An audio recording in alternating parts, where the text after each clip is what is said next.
അതേപോലെ ഇന്ന് യഥാർത്ഥത്തിൽ മഹാത്മാഗാന്ധിയുടെ രക്തസാക്ഷി ദിനത്തിന്റെ ഭാഗമായിട്ടുള്ള നിരവധി പരിപാടികൾ രാജ്യത്ത് നടക്കുകയാണ്. ഇന്നിവിടെ കേരളത്തിലാണെങ്കിൽ എല്ലാ ജില്ലാ കേന്ദ്രത്തിലും 10,000-കണക്കിന് ആളുകൾ പങ്കെടുക്കുന്ന വർഗീയതയെ കരുതിയിരിക്കുക എന്ന മഹാത്മാഗാന്ധിയുടെ രക്തസാക്ഷിത്വത്തെ മുൻനിർത്തിയുള്ള ക്യാമ്പയിൻ നടക്കുകയാണ്.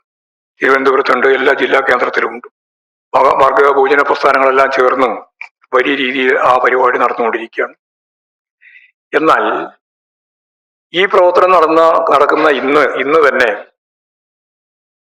BJP-യും കോൺഗ്രസും തമ്മിൽ ചേർന്ന് ഐക്യപ്പെട്ട് മുമ്പോട്ടേക്ക് പോകുന്ന ഒരു തെരഞ്ഞെടുപ്പ് പ്രക്രിയയെ സംബന്ധിച്ചിടത്തോളം വാർത്ത പ്രസിദ്ധീകരിക്കുകയുണ്ടായി. മറ്റത്തൂർ വൈസ് പ്രസിഡന്റ് തെരഞ്ഞെടുപ്പിൽ BJP പിന്തുണയോടെ കോൺഗ്രസ് വൈസ് പ്രസിഡന്റ് സ്ഥാനം നേടിയിരിക്കുന്നു എന്നുള്ളതാണ്. മറ്റത്തൂരിലാണ് എല്ലാ കോൺഗ്രസുകാരും BJP-യിലേക്ക് ചേർന്നത്. BJP-യിലേക്കോ അല്ലെങ്കിൽ BJP അനുബന്ധത്തിലേക്കോ മാറിയത്. ഇന്ന് ഈ രക്തസാക്ഷി ദിനത്തിലും കോൺഗ്രസും BJP-യും പരസ്പരം ചേർന്ന് ഒരു വൈസ് പ്രസിഡന്റിന് വേണ്ടി, ഒരു മറ്റത്തൂർ പഞ്ചായത്തിന്റെ വൈസ് പ്രസിഡന്റിന് വേണ്ടി അവർ യോജിച്ചിരിക്കുന്നു എന്നുള്ളതാണ് സ്ഥിതി. ഇപ്പോൾ കോൺഗ്രസിന്റെ ടിക്കറ്റിൽ ജയിച്ചവർ തന്നെയാണ് മാറി BJP-ക്ക് അനുകൂലമായ നിലപാട് സ്വീകരിക്കുന്നത്.